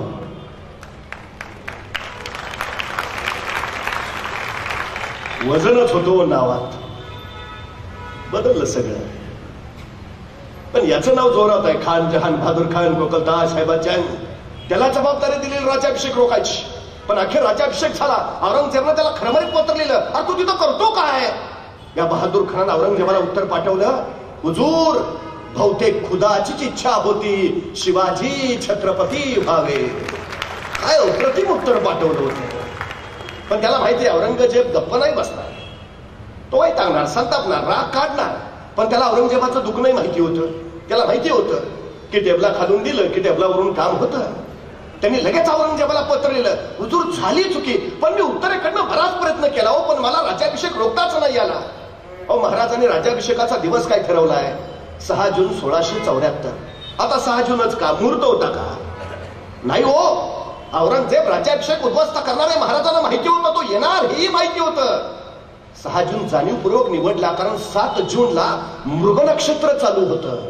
रायगडावर रोरावत्या पावसाच्या सरी अशा कोसळतात की राज्याभिषेक उद्ध्वस्त करायला आलेला शत्रू रायगडावर पोचेल खरा, परत काय जाईल. जाणीवपूर्वक हे नियोजन आहे हो बारीक. अखेर राज्याभिषेक झाला. त्यांनी सांगितलं मी केला प्रयत्न पण नाही झाला. पण हुजूर मी इथं बहादूरगडावर 1 कोटी रुपये नगद गोळा करून ठेवले आणि 200 दक्षिणी घोडी, बस एवढा पावसाळा संपू द्या. हे 1 कोटी रुपये आणि 200 घोडी लगेच आग्र्याला तुमच्याकडे पाठवून देतो. औरंगजेबाने वाचलं बहादूरगडावर 1 कोटी. वा वा वा, छान छान छान, लवकर लवकर पाठवून देणे. इथनं पुढे जाणार नीट राहा. त्याचा राग निम्मा खाली. पण बहादूर गडावर 1 कोटी नगद आहेत ही बातमी जेवढ्या वेगात आग्र्याला औरंगजेबाला कळाली त्याच्या दुप्पट वेगात ती रायगडावर महाराजांना समजली. रायगडावर समजली बहादूर गडावर 1 कोटी नगद आहेत. महाराज म्हटले बरं झालं, नाहीतर राज्याभिषेकाला खर्च झालाच होता. आणि महाराजांनी बोलावलं आपले सरसेनापती हंबीरराव मोहिते ना. हंबीरराव मोहिते आले. महाराज म्हणाले हंबीरराव बहादूर गडावर 1 कोटी नगद आहेत. हंबीरराव म्हणले आणतो. दोघात संवादच नाही दुसरा. महाराज म्हणाले बहादूर गडावर 1 कोटी नगद आहेत. हंबीरराव म्हणले आणतो. हंबीरराव असं नाही म्हटले गॅरंटी आहे का, उगा हेलपाट व्हायला नको. पण मी काय म्हणतो पावसाळा झाल्यावरच गेलो तर नाही का चालणार. नाही जरा सर्दीचाही त्रास आहे, अलर्जी आहे मला. कारण नाहीत. महाराज म्हणाले बहादूर गडावर 1 कोटी नगद आहे. हंबीरराव म्हणले आणतो. परत आणणं सोपं आहे. बहादूर गडावर 35,000ची खरी फौज आहे. 1 कोटी आणायचे तर त्या 35,000 फौजेचा मुकाबला करावा लागेल. म्हणजे किमान 40-45,000 फौज घेऊन जावं लागेल. रायगडावर तेवढी फौज होती. स्वराज्याची पद्धत अशी की दसऱ्याला सीमोल्लंघन करावं, स्वराज्य संवर्धनासाठी बाहेर पडावं, अक्षय तृतीयेला परत यावं आणि शेतीच्या कामाला लागावं. महाराजांचा राज्याभिषेक उरकून स्वराज्याचं सगळं सैन्य आपल्या शेतीच्या कामाला गेलंय. रायगडावर सैन्य. मग आमच्याकडे दंगल झाली, आणीबाणी आली की राज्य राखीव दल येतं. राज्य राखीव दल ही संकल्पना सुद्धा शिवाजी महाराजांची. रायगडावर कायम 10,000ची रिझर्व्ह फोर्स असायची कायम. हंबीररावांनी त्याच 10,000 फौजेतले 9,000 आपल्या सोबत घेतले.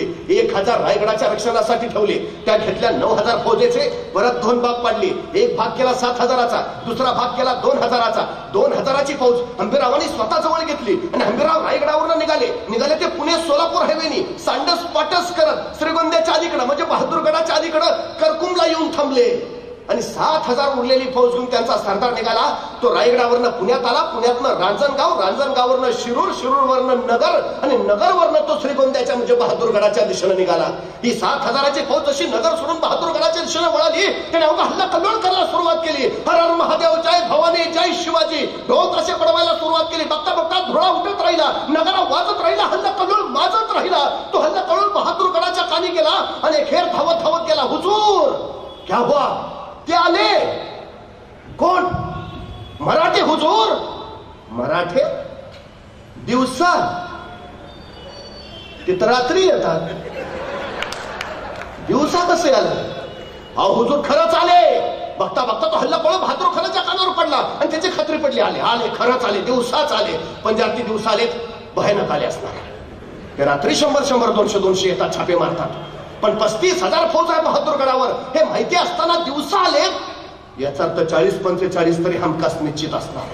बहादूर खानानं लगेच बहादूरगडावरची 35,000 फौज बाहेर काढली. वॉचमन गेटवरच ठेवले तिथं आणि निघाला मराठ्यांच्या रोखानं. इकडून मराठी हर हर महादेवचा जागर करत निघाले, तिकडून बहादूर खान यलगार तत्ताळ धिंदिन करत निघालाय. दोन्ही फौजा द्वेषात निघाल्यात. बघता बघता तुंबळ युद्ध माजणार, बाहेरनं गंदन होणार. बघता बघता दोन्ही फौजा समोर आल्या. यलगार तत्ताळ धिंदिन करत बहादूर खान उसळत राहिला. हर हर महादेव करत मराठे झेपावत राहिले. दोन्ही फौजा समोर आल्या. आता युद्ध पेटणार, तुंबळ लढाई होणार, तलवारी उगारल्या गेल्या आणि वार होणार. अचानक मराठ्याने रिव्हर्स गिअर टाकला. भागो. त्या बहादूर खानाला सुचायचं बंद झालं. अरे काय पद्धत आहे करावं? अशी असते का लढाई? त्याला मराठे पुढं मोगल मागं, मराठे पुढं मोगल मागं. 3-4 मैल पाठलाग चालू राहिला. 6 मैलाच्या पुढं मराठे निघून गेल्यावर मग बहादूर खान म्हणला रुक जाओ, भाग गए. मला वाटलं 40-50 हजार असतील. हे तर फक्त 7च हजार आहे. आपलं 35,000 सैन्य बघूनच बहुतेक पळून गेले. आता न यायचे परत, धाडसच नाही होणार त्यांचं. चलो वापस. बहादूर खानाची सगळी फौज वळाली, निघाली बहादूरगडाच्या दिशेनं. 2-3 मैलच गेली तेवढ्यात मागचा हेर ओरडला, हुजूर मराठे परत आले. आता मात्र बहादूर खानाचं डोकं फिरलं. अरे ही काय लपाछपी चालली आहे करावं? हा काय प्रकार असतो का असा? गर्दीशी सगळं सैन्य वळवलं. तिकडून मराठे जोशात येत आहेत. मोकळ सोडत नाही. सैतान मराठे काय उद्योग करतील, नियम नाही, फसवतील, खेळतील आणि अंगावर येतील एकदम. सगळ्या सैनिकांना सांगितलं सावध राहा, सजग राहा, सैतान हे मराठे. परत सगळं मोगल सैन्य त्वेषा निघालं, तावा निघालं. इकडून मराठे सुद्धा त्या जोशात निघाले. हर हर महादेवची किलकारी फुलू लागली. बघता बघता जय भवानीचा जागर झाला. मोगलांची फौज नजदीक आली. आदेश दिला बहादूर खानानं, तलवारी उचलल्या गेल्या. आता वाराची बहुचार होणार. बघता बघता तलवारी उचलल्या गेल्या आणि युद्ध होणार. मराठ्यांनी परत रिव्हर्स गिअर टाकला. भागो. बहादूर खान संतापला. काय चाललंय काय प्रकार आहे का? तर मराठे पुढं मोगल माग, मराठे पुढं मोगल माग 3-4 मैल मोगलांनी पाठलाग केला. परत बहादूर खान म्हणला, रुक जा, आता नाही यायचं परत, चलो वापस. सगळं मोगलांचं सैन्य निघालं परत फिरून बहादूरगडाकडं. 5-6 मैलच गेलं, तेवढ्यात मागचा हेर परत ओरडला, हुजूर मराठे परत आले. आता मात्र डोकं फिरलं, आता सोडायचं नाही, पळतील तिथपर्यंत आणायचं. हे दिवसभर खेळवत बसतील आपल्याला, अजिबात नाही, काय नाही, बस वळवा सगळे. सगळं सैन्य बरं वैतागलेलं, रागवलेलं, 2 वेळा मराठ्यांनी फसवलंय, 3ऱ्या वेळा परत आता काय जातील तिथपर्यंत आणायचं बस. इकडून मराठे जोशात आले, तिकडून मोगल त्वेषात. आता वेळ धावण्याचा नाही, बस लगेच हल्लाच करायचा, वळूच द्यायचं नाही मराठ्यांना. मोगल तितक्या भयान वेगात आले, मराठी त्याच जोशात, आणि बघता बघता मोगलांच्या तलवारी उचलले गेल्या, वॉर होणार. मराठ्यांनी परत रिव्हर्स कर टाकला, भागो.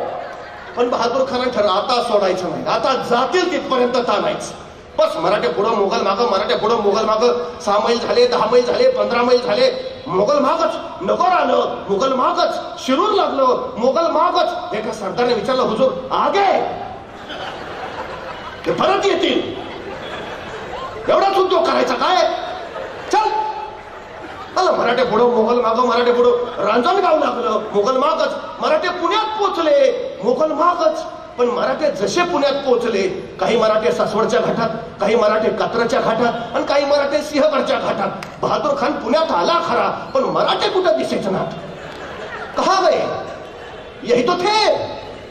त्याला सगळं मोगलांचं सैन्य दऱ्या खोऱ्या कडे कपऱ्या पालत्या घालायला लागलं, मराठे सापडेच ना. अहो त्याला काय माहितीये, सह्याद्रीच्या दऱ्या खोऱ्यात फक्त 3घच फिरू शकतात, एक वारा, दुसरा वाघ, आणि तिसरे मराठे. चौथ्याचं काम नाही. पण शोधून शोधून सुद्धा सापडेना म्हटल्यावर मग बहादूर खान म्हटला, जीतम जीतम जीतम, जीत गए हम, भाग गए भगौड़े मराठे, भगा दिया उनको, अब नहीं आएंगे, उनके इलाके में मचा दी धूम, क्या सामने आएंगे, चलो अब. छत्तीकडूनच बहादूर खान निघाला, पराभूत केलं मराठ्यांना, निघाला तिकडं. पण बहादूर खान आपल्या 35,000 फौजांशी पुण्यात पोहोचलाय. एवढीच बातमी हेरांनी बहादूरगडच्या अलीकडं करकुंबला उभा असणाऱ्या हंबीरराव मोहितेंना दिली. बहादूर खान 35,000 पुण्यात आहे, इकडचं रान मोकळंच आहे. आणि मग 2,000 फौजांशी हंबीरराव सरळ बहादूर खानावर तुटून पडले. हे वॉचमन गेटमन फडफडून सुजवले, 1 कोटी रुपये उडवले, 200 दोक्षिणी घोडी मिळवली, जेवढा किल्ल्यात किमती सामान ऐवज होतं सगळं त्या 200 घोड्यावर लागलं. खरं तर हंबीररावांना तिथलं सगळं घ्यायचं होतं, पण नाईलाजानं घेतं नाही आलं. शेवटी अत्यंत दुःखाने त्यांनी ते पेटवून दिलं. आणि मग 1 कोटी रुपये, 200 दक्षिणी घोडी, त्याच्यावर लागलेलं सामान घेऊन हंबीरराव परत करकुंब सांडस पाटस करत पुणे सोलापूर हायवेनं रायगडावर. तिकडे जीतम जीतम करत बहादूर खान निघाला होता नगरवरनं बहादूरगडाच्या दिशेनं. जसा जसा बहादूरगड जवळ यायला लागला, त्याला नुसता धूरच दिसायला लागला. त्याला काही कळेच ना. मग एक सुजलेला वाचलेला पुढे आला. त्याने विचारलं, ये क्या है? ते सुजलेला म्हणाला, हुजूर सब ले गए. कौन? मराठे हुजूर. मराठे? तो हम किनके पीछे थे? मराठों के हुजूर. तो इधर कौन आया था? मराठी हुजूर. ऐसा कैसे हो सकता है? ऐसा ही हुआ हुजूर. आणि मग त्याला कळालं, असं बनवलं होय. म्हणजे 7,000 फौजेनं आपल्याला इकडं पळवत नेलं आणि 2,000 फौजेनं तिकडं काम केलं. या खुदा कैसे है ये मराठे. सुचायचं बंद झालं हो त्याला. युद्ध न खेळता, 35,000 फौजेला सामोरही न जाता, आपला एकही मावळा न गमावता, स्वराज्याची कुठलीही हानी होऊ न देता शिवाजी महाराजांनी अलगद 1 कोटी रुपये मिळवले. हा शिवाजी महाराजांचा गनिमी कावा, ज्याला मी गुरिल्ला युद्धतंत्र म्हणतो.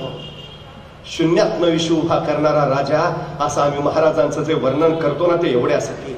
हाताशी फौज नाही, साधनं नाही, संपत्ती नाही, तरीही 1 कोट होणांचं राज्य या राजानं उभा केलं.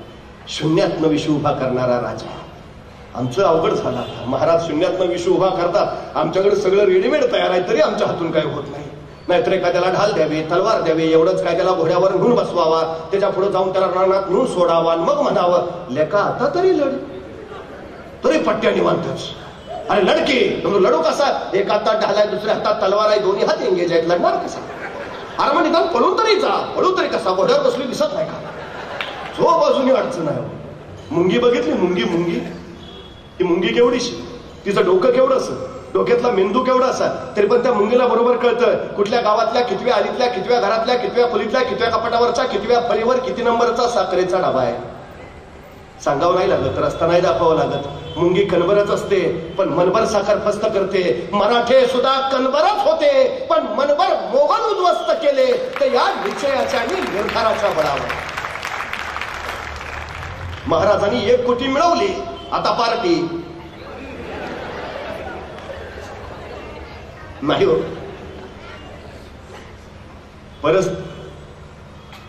परिणामांची जाणीव न ठेवता जी माणसं कृती करतात ती कायम अपयशी ठरतात, आणि परिणामांची जाणीव ठेवून जी माणसं कृती करतात ती कायम यशस्वी होतात. 1 कोटी पळवण्यापुरता डाव नव्हता. महाराजांनी त्याच्यानंतर काय परिणाम होतील याची चाहूल घेतलेली. त्यांना माहिती आहे बहादूर खान गप्पा नाही बसणार. तो नगरचं सैन्य गोळा करेल, नाशिकचं सैन्य गोळा करेल, औरंगाबादचं सैन्य गोळा करेल, तब्बल लाखाची फौज, त्याची 35,000 आणि लाखभर घेऊन तो रायगडावर हल्ला करेल. रायगडावर जर त्यांनी आता या समयी हल्ला केला तर आपली फौज किती, 10,000, मुकाबला होईल कसा? मग त्याचं आक्रमण रोखलं पाहिजे. कधीपर्यंत? आपलं सैन्य परत येईपर्यंत. आपलं सैन्य गावातून परत कधी येणार? पावसाळा संपल्यावर, म्हणजे 4 महिन्यांनी. म्हणजे 4 महिने बहादूर खानाचा रायगडावरचं आक्रमण रोखलं पाहिजे. सुरू झालं राजकारण. आणि महाराजांनी मग आपला वकील काझी हैदर तो पाठवून गेला बहादूरगडावर. काझी हैदर बहादूर खानाची भेट घ्यायला आले, पण बहादूर खान भेटच घेणार. ते बाबा बनवतात फार. राजकीय वकिलाची भेट घ्यावी असा राजनैतिक नियम आहे. नाही लाजाने त्याला भेटावं लागलं. मग ते काझी हैदर आले. बहादूर खानाने विचारलं क्या है? मग काझी हैदर साहेब म्हणाले, हुजूर आपल्यावर कोसळलेल्या प्रसंगाची आम्हाला तीव्र जाणीव आहे. अशा दिवसा ढवळ्या 1 कोटी हातातून जाणं याचं दुःख साधं नाही, पण हुजूर चुकून झालं. It's an accident. अपघात होता तो. आमच्या महाराजांना तुमच्या शक्तीची जाणीवच झाली नाही आणि म्हणून घडलं चुकून. पण जशी तुमच्या शक्तीची जाणीव झाली आमच्या महाराजांना प्रचंड पश्चाताप झाला. 3 दिवस आतल्यात जळतायत होते. 3 दिवस झालं जेवले नाहीत. शेवटी आज आम्हाला म्हणाले, काझी साहेब तुम्ही स्वतः जा, बहादूर खान साहेबांना सांगा की आम्ही विना शर्त तुम्हाला 10 किल्ले द्यायला तयार आहे. संभाजीराजांना तुमच्याकडे चाकरला पाठवायला तयार आहे. आणि हुजूर तुम्ही म्हणाल तेव्हा, तुम्ही आदेश द्याल तेव्हा आमचे स्वतः महाराज 10,000 फौजेनिशी तुमची सेवा करायला यायला तयार आहेत. एवढं ऐकलं तसा बहादूर खानानं उडीच मारल्या. 10 किल्ले विनाट. संभाजी महाराज आताच घेऊन यायचं ना संभाजीना. मग शिवाजी महाराज कधी येत आहेत? काझी साहेबांना कळलं, मासा गळाला लागला. मग काझी साहेब म्हणले, नाही हुजूर हे आमचे महाराज सगळं तुम्हाला देणारच आहे, देणारच आहे. फक्त आमच्या महाराजांची एक छोटीशी अट आहे. काय काय काय काय काय नाही, हे जे आमचं महाराज सगळं तुम्हाला देणार आहेत म्हणजे 10 किल्ले, संभाजी महाराज स्वतः येणं, या सगळ्याला फक्त औरंगजेब बादशांची मान्यता हवी. बस एकदा बादशांचे शिक्क्याचे कागद आले हे सगळं तुम्हाला मिळाले. बहादूर कमला त्यात काय दिलं दिलं दिलं. बरं आता आजच्यासारखी पद्धत नाही, लगेच औरंगजेबाचा मोबाईल नंबर फिरवला, हा बादशाहजी आलेत वकील महाराजांच्या, देतो म्हणतात 10 किल्ले संभाजींना पाठवतायत, महाराज स्वतः येत आहेत. हो नाही फक्त शिक्क्याचे का ईमेल करताय, व्हॉट्सअपलाच पाठवून द्या. नव्हता काळ तसा. काय हवंय हे माहिती घेऊन इथून सांडणी स्वार आग्र्याला जाणार. त्याला पोहोचायला लागणार 2 महिने. तिथून तर औरंगजेबाचे शिक्क्याचे कागद घेणार, परत महाराष्ट्रात येणार, यायला लागणार 2 महिने. झाले किती? आक्रमण किती काळ रोखायचं आहे? पेडगावच्या शहाण्याची म्हण ऐकली? पेडगावचे शहाणे ऐकली असेल प्रत्येकाने. हा बहादूरगड पेडगाव मध्ये आहे आणि हा तिथला शहाणा बहादूर खान. त्याच्यावरनं म्हण पडली पेडगावचे शहाणे. त्याला कळलंच नाही काही. आता शिवाजी महाराज 10 किल्ले द्यायला तयार आहेत, संभाजींना पाठवायचं, मग हल्ला करायची गरज काय? 4 महिने तो निवांत. तिकडं महाराजांनी मात्र या 4 महिन्यात 80,000 फौज रायगडावर गोळा करून ठेवली. आणि मग महाराज म्हटले ये आता कधी पण तिकडून औरंगजेबाला पत्र पाठवलं 4 महिन्यानंतर. अहो मानाचा हत्ती पाठवला बहादूर खानाला. साधा पराक्रम नाही हा. अहो दख्खन घ्यायला आलेले सरदार एक खण घेता आला नाही त्यांना. औरंगजेबाच्या कुठल्याही सरदारला गड जिंकता आला नाही महाराजांचा. आणि या बहादूर खानानं 10 किल्ले ऐके मिळवले. केवढा मान सन्मान औरंगजेबानं केला, मानाचा हत्तीच पाठवला. बघितल्यावर बहादूर तर काय बेफाम खुश. त्यांनी लगेच आपले 2 वकील त्यांना सांगितलं, हे शिक्क्याची कागद घ्या, पहिली रायगडावर जा, ते घेऊन या 10 किल्ले, संभाजी महाराज काय काय देताय ते पटकन. मग बहादूर खानाचे वकील रायगडावर गेले, महाराजांनी भेटायला बोलावले. मग महाराजांनी विचारलं, काय आहे? नाही, ते तुमचे वकील आले होते आमच्याकडे. कोण? ते काजी हैदर. कशाला? ते तुम्ही नाही का आमचे 1 कोटी पळवले? कधी? अहो तुमचे ते हंबीरराव आलते. कुठं? आमच्या बहादूरगडावर. कशाला? अहो 1 कोटी पळवायला. कुणाचे? अहो आमचे पळवले ना. त्याच्यानंतर तुमचे वकील आले, मग ते म्हणले 10 किल्ले देतो, संभाजी महाराजांना चाकरला पाठवतो. तारणी सुटले महाराज. तुमच्या त्या बहादूर खानानं तलवारीचा असा कुठला ते दिमाग दाखवा मास की आमचा पुत्र धडावा त्याच्याकडे, तुरंत चालते व्हा, नाहीतर अपमान पावाल. मान खाली घालून गेले हो वकील. तिकडे बहादूर खान वाटच बघत होता. जसे वकील आले तसा पुढे गेला. क्या क्या क्या क्या हुआ? वकील म्हटले, पुन्हा फसवलो. डोकं मारून घ्यायची पाळलेली बहादूर खानाची. बरं आता करतो का? त्यात सगळं कळवलंय औरंगजेबाला. शिक्क्याचे कागद आता काय? या बहादूर खानानं प्रामाणिकपणे परत सगळं औरंगजेबाला कळवलं की त्या शिवाजीने आम्हाला परत फसवलं. एवढं कळाल्यावर औरंगजेबानं या बहादूर खानाला खरमरीत पत्र लिहिलं. ते खरमरीत पत्र खरं तर आम्ही आमच्या पोरांच्या पाठ्यपुस्तकात छापायला पाहिजे. औरंगजेब लिहितो, अरे तुम्ही माझे सरदार, इथून प्रचंड खजाना घेऊन जाता, अफाट बचमियत घेऊन जाता, बलाढ्य सैन्य घेऊन जाता, तिथं त्या सह्याद्रीच्या दऱ्याखोऱ्यात त्या शिवाजी राजाबरोबर लुटूपुटूच्या लढाई खेळता आणि नंतर मला कळवता त्या शिवाजीने आम्हाला फसवलं. अरे तो शिवाजी तुम्हाला फसवतो तरी कसा आणि तुम्ही फसता तरी कसे? बहादूर खानानं याही प्रश्नाचं उत्तर पाठवलं. तो म्हणला, हुजूर तुम्ही मला विचारलं तो शिवाजी राजा आम्हाला फसवतो कसा आणि आम्ही फसतो कसे? हुजूर तो शिवाजी राजा आग्र्यात सुद्धा आला होता, तुम्हाला कसं फसवलं? आम्हालाही तसंच फसवलं. आपल्या पुऱ्या हयातीत औरंगजेब चुकून महाराष्ट्रात आला नाही. त्याला भीती होती. अहो सरदारांचा पराभव झाल्यावर किमान त्यांच्यावर रागावता तरी येते, पण शिवरायांनी आपलाच पराभव केला तर रागवायचं कुणावर? चुकून नाही आला. मी जाणीवपूर्वक विधान करतो. छत्रपती शिवाजी महाराज हे 17व्या शतकातले आंतरराष्ट्रीय कीर्तीचे सेनापती आहेत. जगात तुलना नाही, आंतर जगात नाही, अजिबात. जगात जेवढे जेवढे सेनापती होते, जेवढे जेवढे बलाढ्य योद्धे होते, महाराजांनी त्यांचा सपशेल पराभव केलाय. सपशेल. महाराजांच्या 50 वर्षाच्या कालावधीत त्यांच्या समोर जे जे शत्रू आले त्यातले फक्त 2च भारतीय होते, फक्त 2. बाकीचे उरलेले सगळे परकीय परदेशातले होते. त्यांच्या त्यांच्या देशातले मानांकित सेनानी होते.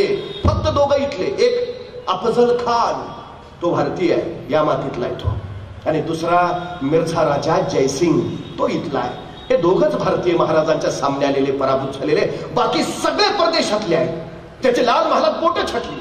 तो अबू तालिब मिर्झा नवाब शाइस्ता खान तुर्कस्तानचा आहे. तो तुर्कस्तानचा नवाब औरंगजेबाचा सख्खा मामा आहे. त्या तो प्रति औरंगजेब बंगाल जिंकून दिलाय त्यांनी. असा भलाढ्य सेनानी महाराजांनी 3 बोट छटली. पहाट व्हायच्या गायब झाला, परत नाही आला.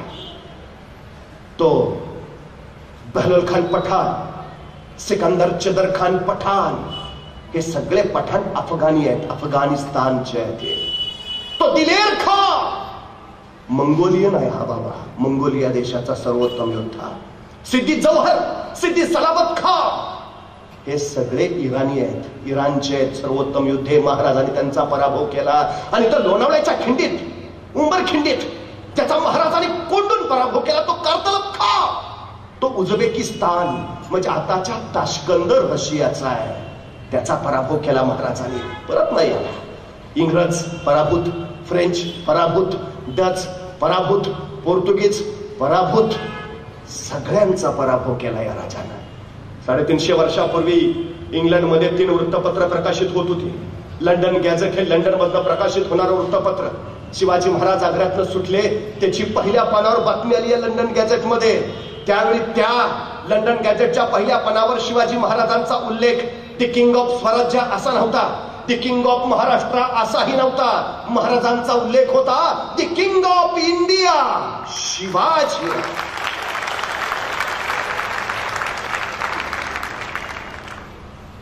सर्वोत्तम, सगळ्या क्षेत्रातला राजा. मी वारंवार सांगतो, विष्णू शास्त्री चिपळूणकर एका ठिकाणी असं म्हणाले होते की मी मराठी भाषेतला शिवाजी आहे. म्हणजे शिवाजी नुसतं नाव नाही, शिवाजी नुसतं कर्तृत्व नाही, शिवाजी नुसतं नेतृत्व नाही, तर शिवाजी हे सर्वोच्चतेचं परिमाण आहे. मला काय व्हायचं आहे? माझ्या क्षेत्रातलं शिवाजी व्हायचं आहे, सर्वोत्तम. बस मी शेती करत असेल, अशी शेती करेन की जिल्ह्यानं म्हटलं पाहिजे नाद नाही करायचा, हा शेतीतला शिवाजी आहे. शिवाजी म्हणजे सर्वोत्तम होणं. खरं तर या शिवजयंतीला तुम्ही काय करता मला माहित नाही, पण किमान ज्या गडकोटाने महाराजांचं हे स्वराज्य वैभव उभा केलं त्या गडकोटांकडे जात चला. तुम्ही तिथं गेल्यावर तुम्हाला किती आनंद होईल हे मला माहिती नाही, पण तुम्ही तिथं आल्याचा त्या गडकोटांना मात्र नक्की आनंद होईल एवढं मात्र सांगतो. अहो, गेल्या महिन्यात बांधलेला पूल मागच्या आठवड्यात ढासळला आणि लोक विचारायला लागली काय मिक्सर वापरलं होतं कुणास ठाऊक. पण 350 वर्षापूर्वी महाराजांनी बांधलेले गड मात्र अजून जसेच्या तसे आहेत. लोक विचारतात महाराजांनी काय मिक्सर वापरला असेल कुणास ठाऊक. खरं तर मिक्सर काय वापरला असेल खरंच कुणास ठाऊक, पण त्या मिक्सर मध्ये प्रामाणिकपणा होता एवढं मात्र नक्की. त्या मिक्सर मध्ये इमानदारी होती एवढी मात्र नक्की. तो प्रामाणिकपणा बघायचा असेल तर त्या गडकोटांकडे जरूर जा. इमानदारी जाणायची असेल तर त्या गडकोटांकडे जा. तिथला मातीचा एखादा ढेकूळ कधी हातात घ्या, पाण्यात टाका. त्या पाण्यावर जो तवंग उठेल तो तवंग सुद्धा या मातीसाठी खर्ची पडलेल्या मावळ्याच्या रक्ताचा असेल. तिथला पत्तर ना पत्तर माझ्या मावळ्याच्या जीवनाची चित्रकथा सांगेल मातीसाठी कसं लढावं, कसं जगावं आणि कसं मरावं. ही तीर्थस्थान आहेत आमची, प्रेरणास्थान आहेत आमची. मी परवा पुण्यात होतो एका किल्ले स्पर्धाच्या उद्घाटनाला. माझ्या आधी एक जण बोलता बोलता म्हणाले मी राजस्थानला गेलो, आहा काय तिकडचे महाल, काय जपलेत त्यांनी. त्या उत्तरेतले गडकोट जसेच्या तसे काय ठेवले. तो दिल्लीचा लाल किल्ला, अहो काय जसाच्या तसा. तो आग्र्याचा ताजमहल काय जपलाय.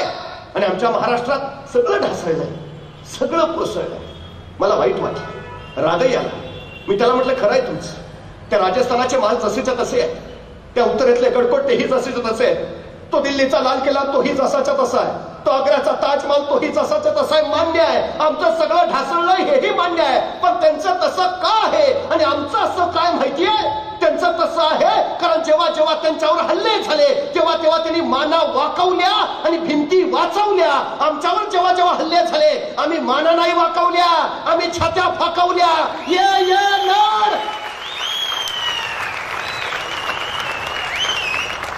त्यांच्या महाराजांमधनं फक्त नुपुरांचे झनत्कार आणि पैंजनाचे स्वर निनादलेत. माझ्या भिंती मधनं हर हर महादेवचे जागर झालेत. त्यांच्या भिंतीमधनं मद्याचे प्रवाह व्हायलेत आणि माझ्या भिंतीमधनं रक्ताचे पाठ धावलेत. अभिमान आहे मला, माझ्या किल्ल्याचा बुरुज ढासळलाय, हो ढासळलाय, पण स्वराज्याचं रक्षण करताना तोपेचा गोळा खाऊन ढासळलाय. तटबंदी कोसळली, हो मान्य आहे, पण स्वातंत्र्याचं रक्षण कसं करावं हे सांगताना कोसळली ती. अभिमान आहे मला. पण जेवढं कोसळलं तेवढं बस झालं.